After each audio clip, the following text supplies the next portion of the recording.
네, 반갑습니다. 오늘도 만나의 최민철 강도사입니다. 오늘은요, 마태복음 5장에 대해서 함께 나눌 것인데요. 마태복음 5장을 총 세 부분으로 나눌 수 있을 것 같습니다. 첫 번째 파트는요, 마태복음 5장 1절에서 12절까지인데요. 이 부분은 팔복, 우리가 너무나 잘 알고 있는 내용이지 않습니까? 예수님께서 팔복에 대해서 말씀해 주시는 부분이고요. 두 번째 파트는 마태복음 5장 13절에서 16절까지 우리 천국 증인으로서 우리가 이 땅을 살아갈 때에 너희는 세상의 빛이다, 너희는 세상의 소금으로 살아야 된다라고 말씀해 주는 파트가 바로 두 번째 파트입니다. 그리고 세 번째 파트는요, 마태복음 5장 17절부터 48절 끝까지인데요. 이 부분에서는 구약의 율법을 폐하러 오신 예수님이 아니라 구약의 율법을 완전하게 위해서, 완성하기 위해서 이 땅에 오신 예수님께서 우리 구약의 율법에 대해서 말씀해 주시고, 율법뿐만 아니라 그 율법에서 강화하고 더 심화하는 그런 삶을 살아야 된다라고 말씀해 주는 부분이 바로 그것입니다. 자, 그렇다면 오늘 우리 마태복음 5장 이 내용을요, 다 전체적으로 이야기는 할 수 없지만 우리가 마태복음 5장의 가장 핵심 부분은 팔복입니다. 8가지 복에 대해서 말씀해 주시는데요. 그 복에 대해서만 우리가 한번 집중해서 살펴보는 그런 시간이 되었으면 좋겠습니다. 마태복음 5장은요, 산상수훈이라고 합니다. 이 산상수훈은요, 가버나움 근처에서 언덕이나 그런 산에서 예수님께서 말씀해 주셨다고 해서 산상수훈으로 불리게 되는데요. 아까 앞에서 언급한 것처럼 마태복음 5장에서는 가장 중요한 그 내용이 바로 팔복입니다.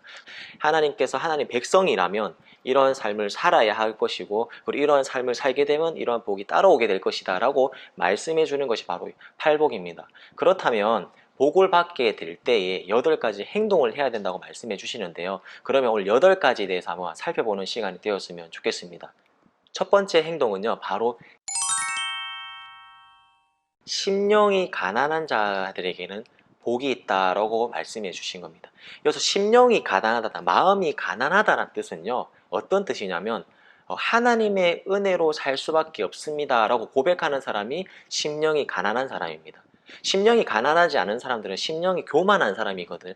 교만한 사람들은요, 하나님이 필요가 없습니다. 그렇기 때문에 하나님이 필요 없는 자들에게는 그런 복이 임하지 않는 것입니다. 칼빈이라는 신학자는 이렇게 이야기합니다. 심령이 가난하다는 말은요, 그 하나님의 보호를 받겠습니다 라고 고백하는 자가 바로 심령이 가난한 자라고 말하고 있거든요. 하나님의 보호를 받을 수 있는 사람, 누가 하나님의 보호를 받을 수 있습니까? 하나님밖에 없습니다, 하나님 은혜로 살 수밖에 없습니다 라고 고백하는 사람들만이 하나님의 보호를 받을 수 있다라고 고백할 수 있는 것이죠. 그런 자들에게 하나님은 복이 임할 것이다, 천국이 저희 것이다 라고 말씀해 주는 것입니다. 두 번째 행동은 바로 이것입니다. 애통한 자가 복이 있다고 했습니다. 여기서 애통하다는 말은요, 자신이 자신의 죄 때문에 슬퍼하고 애통하는 것으로도 볼 수 있지만, 더 넓게 본다면요, 자신의 삶 가운데 그 하느님의 나라가 이루어지지 않는, 그러니까 자신의 삶 가운데 예수님이, 쉽게 말해서 예수님이 드러나지 않는 삶을 살게 되면 애통한 자라, 애통한 사람이다 라고 볼 수 있는 것입니다. 혹시 여러분 삶 가운데는 정말 예수님의 향기가 드러납니까? 바로 우리가 우리의 삶 가운데 예수님의 향기가 드러나지 않는다면 우리는 애통한 마음을 가져야 될 줄 믿습니다. 그런 자들에게 복이 있다고 말씀해 주시는 것입니다. 세 번째 행동입니다. 세 번째 행동은요, 바로 온유한 자는 복이 있다고 했는데요, 천국이 땅을 기업으로 받게 될 것이다 라고 말하고 있습니다. 여기서 땅은요, 천국을 의미하는데요, 그럼 온유한 자들에게는 천국이 기업으로 천국을 받게 된다는 말인데요, 이 온유하다는 말은 이 죄를 멀리하고 하나님만 바라보는 자가 온유하다고 하는 거예요. 죄를 바라보는 것, 죄를 멀리하고 죄를 바라보지 않고 하나님만 바라보는 자들에게는 그 하늘, 새하늘과 새 땅을 하나님께 주실 것이다 라고 말씀해 주는 것이 바로 온유한 자입니다. 네 번째 행동입니다. 의에 줄이고 목이 마른 자들에게는 복이 있다, 저희가 배부를 것이다 라고 말씀해 주는 건데요, 여기서 의에 줄이고 목이 마르다는 말은 여러분, 목말라서 물이 먹고 싶다라는 의미가 아닙니다. 영적인 갈급을 이야기하는 것이거든요. 그런 자들에게는 정말 하나님께서, 예수님께서 영적인 배고픔, 영적인 갈망을 채워주신다, 그 자들이 복이 있다라고 말씀해 주는 것입니다. 다섯 번째 행동입니다. 다섯 번째, 긍휼히 여기는 자는 복이 있다고 하고요. 그러면 긍휼을 받게 된다고 말하는 것입니다. 그 긍휼은요, 그 긍휼은 어디서 나오죠? 그 하나님께서 주시는 긍휼, 은혜, 그 은혜를 알고 그 은혜를 깨달아서 자신이 긍휼을 사람들에게 베푸는 자들에게는 그 하나님의 긍휼을 또 받게 될 것이다 라고 이야기하는 겁니다. 쉽게 말해서 남을 용서하는 사람이 그 하나님의 용서를 받게 된다는 것입니다. 그런 자들에게 복이 있다라고 말씀해 주는 것입니다. 여섯 번째 행동입니다. 마음이 청결한 자는 복이 있나니 그들이 하나님을 볼 것이다 라고 말씀해 주는데요. 여기서 청결하다는 말은요, 죄를 짓지 않는다라는 말이 아닙니다. 이 청결하는 말은 진실함과 순수함을 가지고 있는 자들에게는 그 하나님을 볼 수 있는, 그 하나님과 교제할 수 있는 그런 엄청난 복을 주신다고 말씀해 주는 것입니다.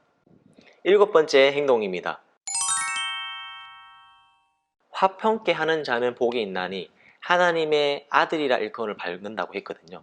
여기서 화평, 우리의 진정한 화평, 참된 화평은 누구시죠? 바로 예수님입니다. 하나님과 사람 사이에 막혀있는 담, 죄로 막혀있는 담을 허물어뜨시고 화평케 하기 위해서 이 땅에 예수님께서 오셨잖아요. 그리고 십자가에 달려서 돌아가셨잖아요. 그래서 그 화평을 이 땅 가운데서 사람들 사이에 화평을 이루는 사람만이 정말 하나님 아들이라 불릴 수 있는 그런 자격, 그런 복을 얻게 된다고 말하는 것입니다. 여덟 번째 행동입니다. 의를 위하여 핍박받는 자는 복이 있나니 천국이 저희 것임이라 라고 말씀해 주는 건데요. 여기서 의는 그 하나님을 위해서, 의, 참된 의, 먼저 그의 나라와 그의 의를 구하라 하고 할 때는 그 의거든요. 여기서 의는 예수 그리스도를 말하는 거거든요. 예수 그리스도를 위하여 핍박받는 자는 복이 있다. 그런 그 자들에게는 천국을 얻게 될 것이다 라고 말씀해 주는 것입니다. 여러분, 예수 믿는 것 때문에 핍박받고 세상에서 핀잔받고 고난받고 조롱받는 것은요, 복인 줄 믿으시기 바랍니다. 그런 자들에게는 하늘의 복, 천국을 우리에게 주실 것이라고 예수님께서 말씀해 주는 것입니다. 여기 팔복에서 가장 중요하게 우리가 한번 또 봐야 될 것은요, 갈라디아서 5장 22절 23절에서 말하고 있는 성령의 9가지 열매와 가장 비슷합니다. 우리가 이 땅 살아갈 때 하나님의 자녀라면 정말 이러한 삶을 살아야 된다 라는 것을 가르쳐 주기 위해서 예수님께서 말씀해 주는 것입니다. 그러나 우리는 온전하게 이런 삶을 살 수가 없어서 우리는 오늘도 의지해야 될 것은 바로 성령 하나님, 나에게 능력을 주시옵소서라고 기도하는 그런 하루가 되어야 될 줄 믿습니다. 이렇게 5장에 대해서 함께 살펴보았는데요. 참 강무사님이 설교를 하면서도 참 부끄러운 생각이 들었습니다. 온전히 이런 삶을 살지 못한 것에 대해서 정말 애통한 마음과 정말 안타까운 마음을 강도사님이 가지고 있었습니다. 혹시 여러분의 삶은요, 어떻습니까? 천국 백성으로서 마땅히 이러한 삶을 살고 계십니까?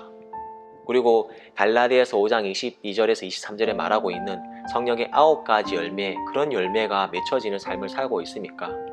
우리 시간에 오늘 하루 8가지 행동 가운데 내가 이러한 행동은 하지 못하고 있습니다 라는 것이 있다면 한번 다시 돌이켜보고, 하나님 성령의 능력을 주옵소서, 그래서 정말 이러한 행동을 하게 하여 주시고 그래서 마땅히 따라오는 그런 복들도 내 삶 가운데 있게 하여 주시옵소서. 그리고 가장 큰 복은 바로 천국을 받는 것이지 않습니까? 하나님, 그 구원받은 그 천국 하나님 감사드립니다. 나 정말 연약하고 정말 모질하고 정말 나약하고 불쌍한 존재이지만 이런 나에게도 그 천국을 주신 하나님 감사합니다 라고 감사할 수 있는 하루가 되었으면 좋겠습니다.